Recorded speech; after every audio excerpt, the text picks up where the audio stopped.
How many of you used to spend long summer days laying out in the sun? You'd slather yourself in baby oil, hoping for that golden glow that might or might not ever come. Well, now we know better. Many of us want to protect our skin instead of fry it. But after years of sun worshiping, where do we even begin? Hi, good morning. Good morning. Dermatologist Dr. Michael Blankinship of Essentia Health tells his patients it starts with something we should be doing every day, applying sunscreen. It's the #1 weapon in preventing skin cancer, America's #1 cancer.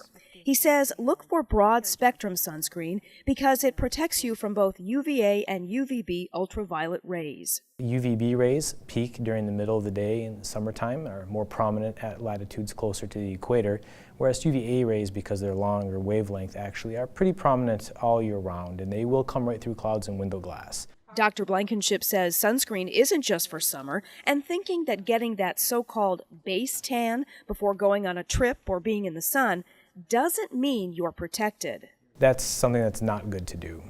So a tan is just a representation that your body has detected DNA mutations and is darkening up with its own natural sunscreen to try to prevent that. And it's true that while a moderate tan will make you less likely to burn, you've already accepted that risk of mutagenic ultraviolet radiation, which is a potential cancer risk.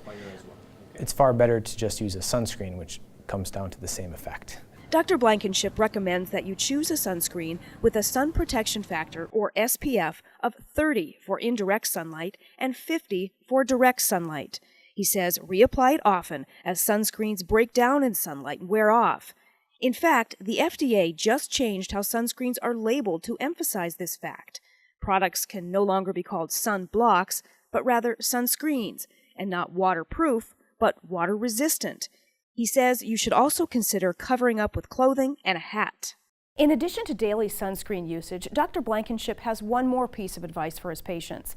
Do monthly skin self-examinations. You know your skin best. If something hurts, itches, is changing, or just doesn't seem quite right, get it checked out. I'm Tracy Briggs for Medical Insights.